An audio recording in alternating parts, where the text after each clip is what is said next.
मेरी जिंदगी ही बदल दी तूने, क्या जरा सा मैंने तेरा नाम लिया। और इसी पर श्री सुखदेव जी श्लोक कहते हैं, यस्य प्रसन्नो भगवान गुणैर्मत्यादिभिर्हरिः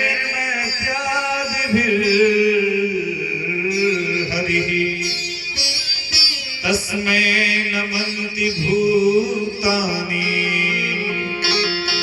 निम्नमापैव स्वयं। देखिए, संसार नाराज हो जाए तब चलेगा।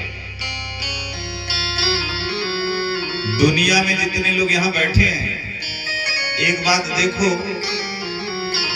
एक व्यक्ति को भी पूरी जिंदगी आप हमेशा प्रसन्न नहीं रख सकते, खुश नहीं रख सकते। अगर आप सोचो कि हम सबको खुश रखें तो महाराज आप उस जाल में उलझ जाते। एक को खुश रखने के लिए पूरी जिंदगी सीताराम हो जाती है, फिर भी वो आदमी प्रसन्न नहीं होता। इसलिए भगवान को प्रसन्न करो। यस्य प्रसन्नो भगवान, जिस पर भगवान प्रसन्न हो गए, ये दुनिया वाले अपने आप पीछे आ जाते हैं। जिस माँ ने डांट लगाई थी, फटकार लगाई थी, दुर्वचन कहे थे, आज जब उस माँ को ध्रुव जी ने प्रणाम किया, वही माँ सीने से छाती से चिपका लिया। सुरुचिस्तम समुत्थाप्य पादाव अवनतमर्भकम, बालक को छाती से चिपका लिया। क्या कह रही है? जीवे परिसज्जा है जीवेति बाष्प गदगदया गिरा। बालक को सीने से चिपका करके मैया क्या कह रही है? आंखों से अश्रु बह रहे हैं और कह रही, बेटा जीते रहो, जीते रहो और मेरी आयु भी तुझे लग जाए। राधे राधे। जिस माँ ने इतना दुत्कार गाली दी थी, आज वो माँ अपनी उम्र भी लगा रही है। तो ये भगवान की प्रसन्नता का कारण है। भगवान प्रसन्न हुए इसलिए। फिर तो महाराज उनकी मैया सुनीति का क्या कहना, उसे तो लगा जैसे शरीर में प्राण आ गया। बेटा आगल पागल कैसा हो, घर से भाग जाए तो माता पिता पर क्या बीतती हमारा। आज लौट गए, इतनी प्रसन्न हुई, खूब आशीर्वाद दिया, अपने लाल को देखा। क्यों? बेटा लौट के आया है तो कुछ बन करके आया है। पूरी दुनिया के लोग आज ध्रुव को देखने के लिए तरस रहे हैं। और महाराज फिर तो जिस सिंहासन के लिए धक्का दिया था, उसी सिंहासन उनको युवराज पद दिया गया, अभिषेक किया, खूब नाच गान हुआ। धीरे धीरे फिर इनकी विवाह की गई और इनकी 2 शादी की गई। और इनकी पत्नी एक इला नाम है और एक का नाम ब्रह्मी देवी है। इन दोनों पत्नी से संतान हुए। इनके 3 संतान हुए, 3 बेटा हुए।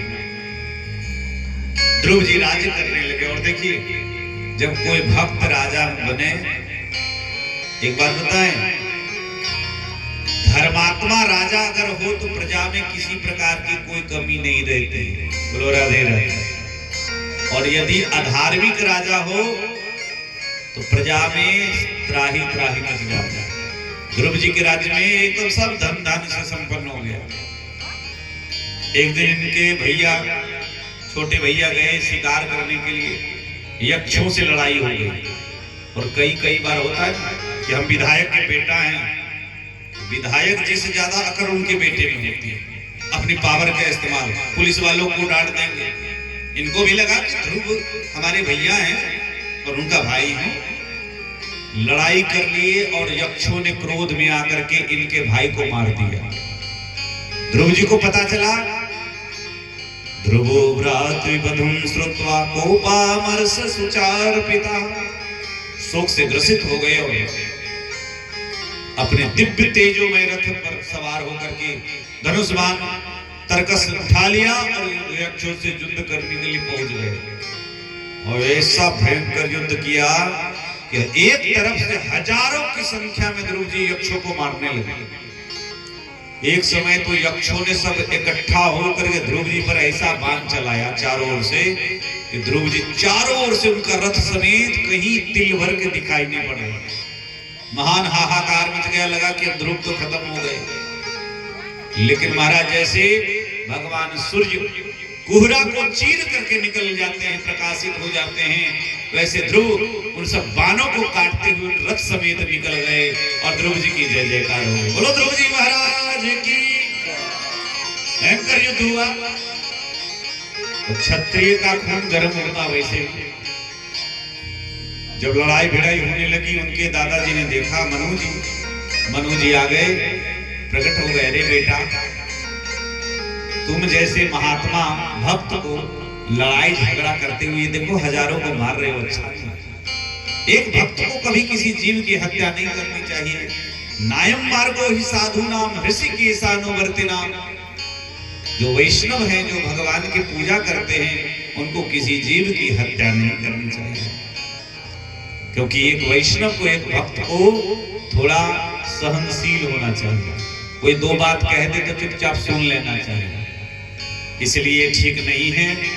फिर तो महाराज यक्षों के राजा कुबेर से इनकी मित्रता करा दी और उसके बाद फिर तो युद्ध से विरत किया है मनु जी महाराज ने।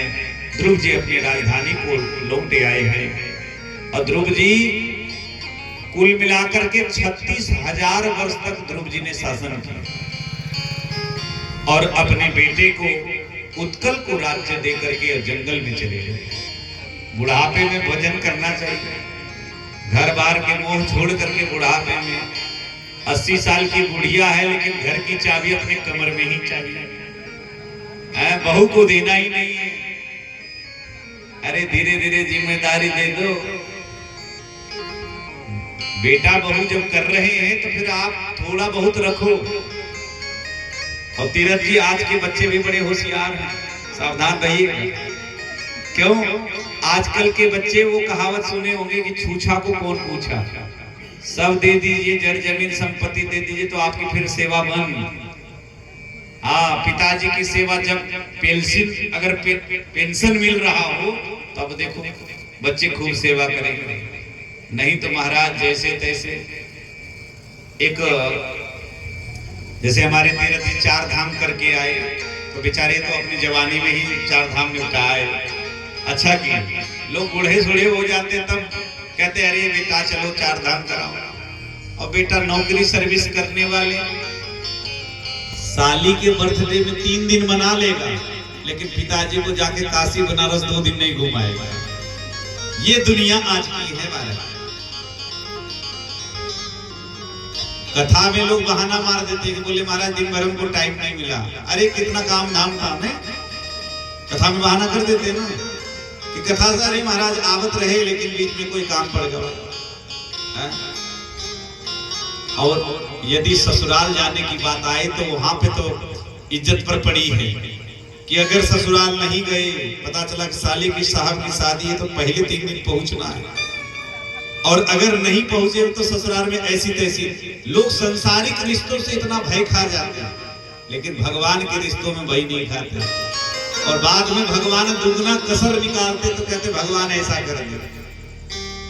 ये कथा जो सुन रहे हैं ना, ये सांसारिक रिश्ता नहीं। बोलो राधे राधे। 36,000 वर्ष राज्य करने के बाद वो जंगल में गए और शासन करने लगे। एक दिन उनके लिए दिव्य विमान आया, नहा धो करके विमान में चढ़ने लगी। मृत्यु देवता सामने आ गए कि भगवान संसार का नियम है, जो जन्म लेता है मरता नहीं, लेकिन आप जैसे भक्त पर मैं कुछ कर नहीं सकता। तो यहाँ पे भागवत में लिखा है, सुखदेव जी कहते हैं कि मृत्योर्मूर्धनि पदम दत्वा आरुरोहाद्भुतम गृहम्।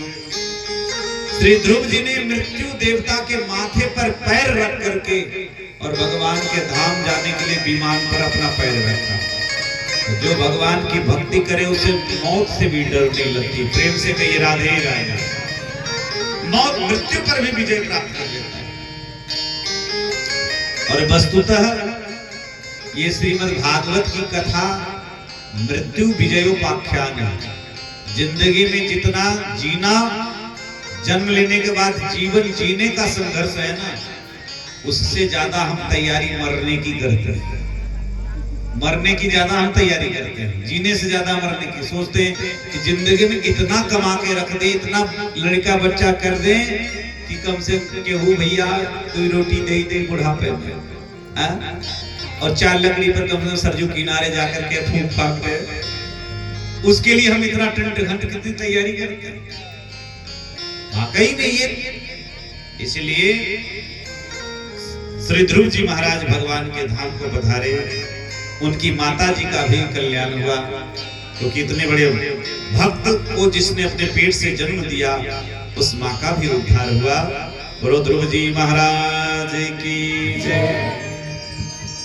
आगे महाराज जिस उत्कल नाम के पुत्र की चर्चा हुई, वो थोड़ा दिमाग से पैदल था, तो पागल टाइप का था।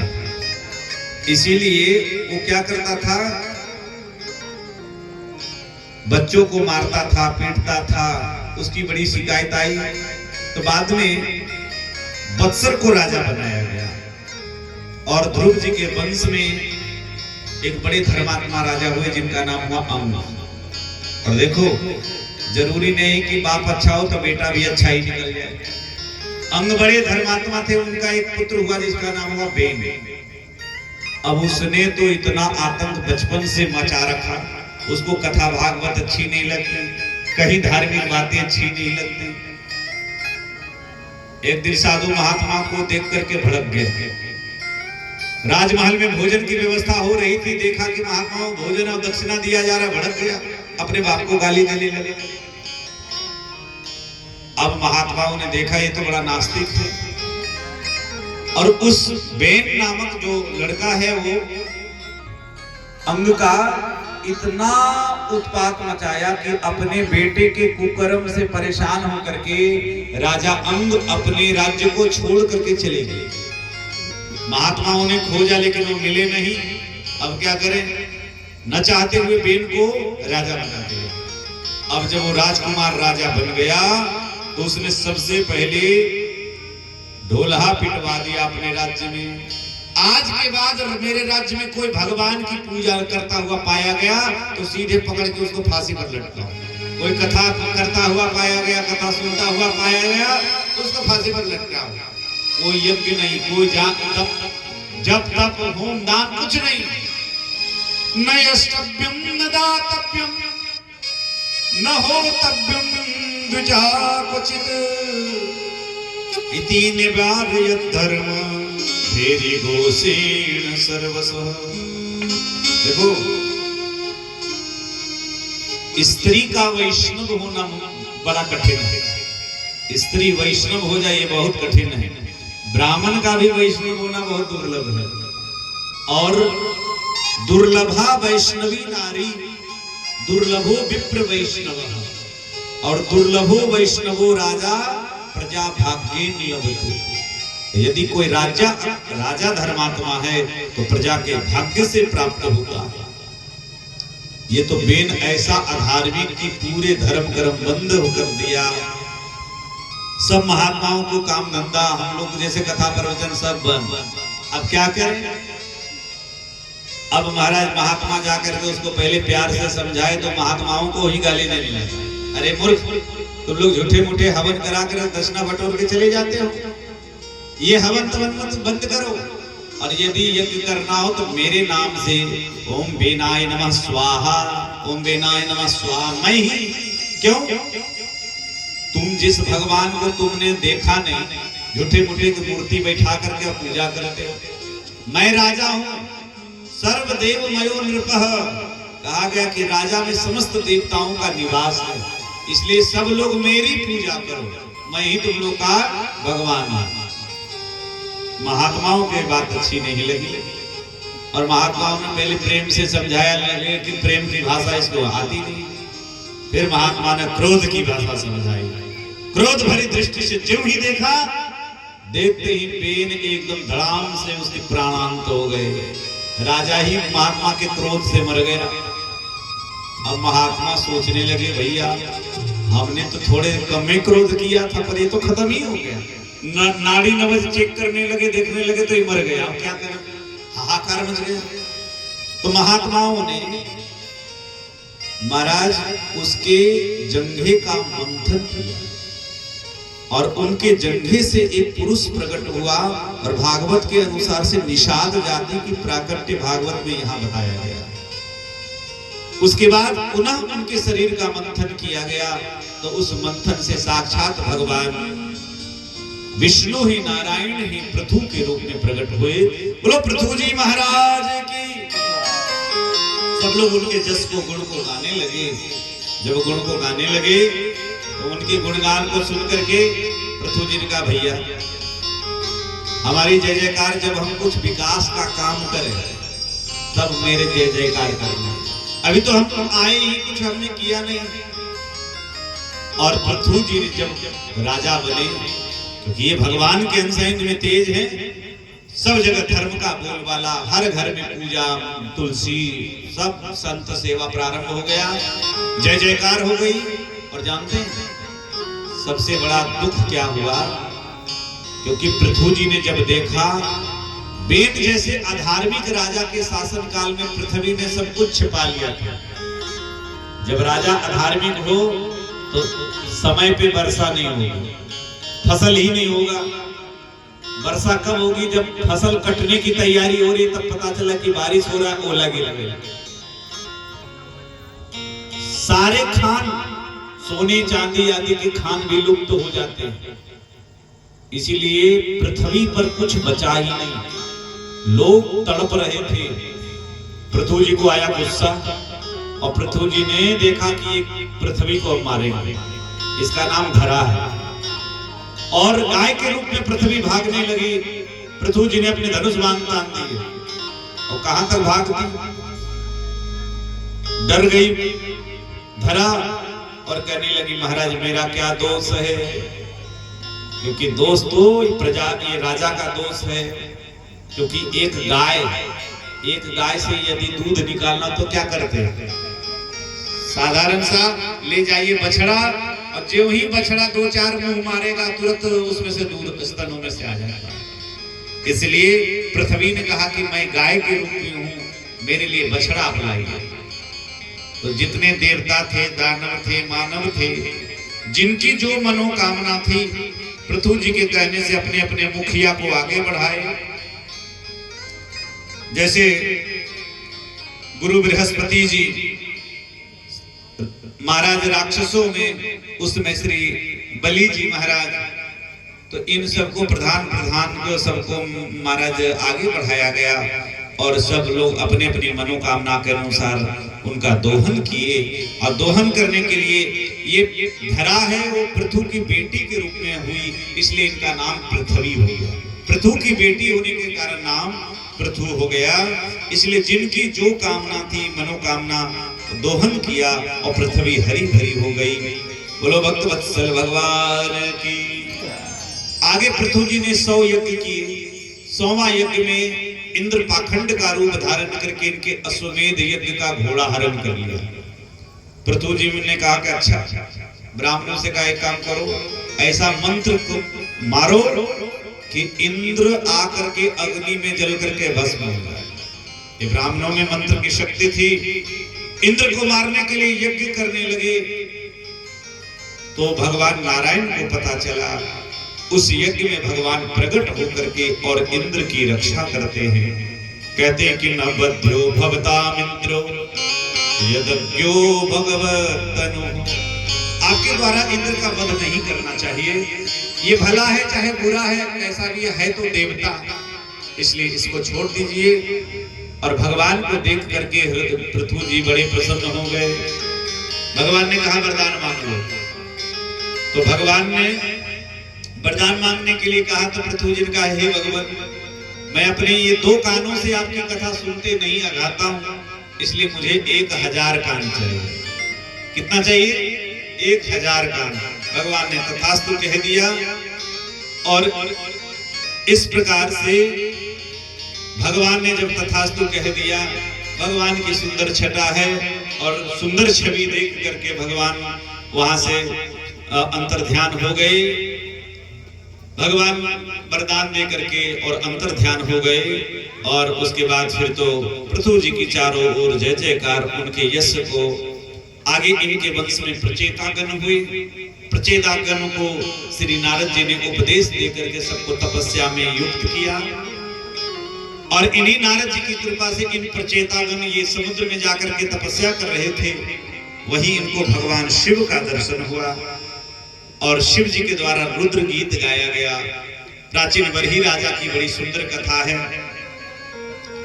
ये राजा है, बहुत यज्ञ किया महाराज, इतना यज्ञ किया कि पूरे पृथ्वी को उसों से पाट दिया। एक दिन नारद जी आए, बोले देखो आसमान में, क्योंकि यज्ञ में कुछ पशुओं की इन्होंने बलि दी थी जो उचित नहीं था। किसी जीव की हत्या आप करेंगे तो एक न एक दिन वो आपको बदला लेगा। इसीलिए अब क्या करें महाराज? तो कहा कि तपस्या करो। और यहाँ पे श्री नारद जी ने इन प्रचेता गणों को भी उपदेश दिया है और पुरंजनोपाख्यान की बड़ी सुंदर कथा सुनाई। कहा कि अरे बच्चों सुनो, एक मैं तुमको बुझौल बताता हूं। एक आसित पुरंजनो नाम, एक पुरंजन नाम का एक राजा है और महाराज उसका अभिज्ञात नाम का एक मित्र है। और दोनों ने कहा कि चलो मित्र हम लोग चलते हैं घूमने के लिए। ध्यान से सुनिए, दोनों पुरंजन और अभिज्ञात दोनों घूमने आया मेला। मेला में मेला घूमने के लिए जब आया तो दोनों मित्र मेले में बिछड़ गए। पुरंजन अलग हो गया और अभिज्ञात अलग हो गया। धीरे धीरे पुरंजन भटकता भटकता मेले से फिर जंगल में चला गया। जंगल में उसने देखा एक सुंदर सी स्त्री को देखा तो दोनों में प्यार हो गया। उसने पुरंजन ने कहा कि देवी आपका नाम क्या है? उस देवी ने कहा कि मेरा नाम पुरंजनी है। तुम्हारे माता पिता? बोले मुझे माता पिता को पता नहीं, लेकिन मेरा घर है, महल है जंगल के बीच में, और तुम हमें अच्छे लग रहे हो। तो दोनों में प्यार हो गया, दोनों आपस में विवाह कर लिया, प्रेम विवाह। और जा करके पुरंजनी के साथ पुरंजन मेरे सजनों रहने लगा। और जब रहने लगा तो धीरे धीरे इतना भोग विलास में डूब गया कि बाहर पुरंजनी हंसती तो वो हंसता, पुरंजनी रोती तो वो भी रोता। इस प्रकार से धीरे धीरे एक दिन शत्रुओं ने आक्रमण कर दिया उसके नगर पर और धीरे धीरे देखते उसका सारा संपूर्ण भवन नष्ट हो गया और पुरंजन भी महाराज युद्ध में मारा गया। जब युद्ध में मारा गया तो उस समय मरते समय उसने अपनी पत्नी का ध्यान किया कि मैं पत्नी को महल में छोड़ आया, अब मेरी पत्नी मेरे बिना कैसे जिंदा रहेगी। तो दूसरे जन्म में ये पुरंजन जो था वो स्त्री बन गया। स्त्री किसी राजपूत राजा की बेटी बन करके राजकुमारी। अब इसका भी विवाह हो गया।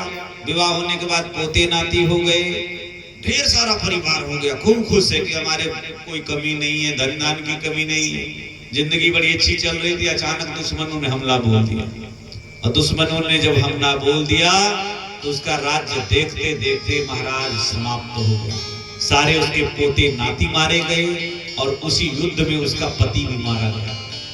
अपनी पति के लाश को देख करके छाती से लगा करके छाती पीट पीट करके ये रोने लगी और महाराज विचार करने लगी कि मेरे पति जब चले गए तो मैं जीवित रह के क्या करूंगी। चिता लगा लिया, अग्नि सजा करके अपने पति के सब के साथ और जलने के लिए तैयारी। आग लगाई गई और ये जा रही थी जलने, इतने में वो मित्र आ गया, अभिज्ञात जिसका नाम था। उसकी दृष्टि पड़ी, दौड़ करके जा करके हाथ पकड़ लिया। बोले अरे तुम क्यों जलने जा रहे हो? बोले मेरे पति मरे हैं और हम सती होने के लिए जा रहे हैं। वो जोर जोर से अभिज्ञात हंसने लगा। अरे बोले तू सती हो रहे हो कि सत्ता हो रहे हो? बोले क्यों?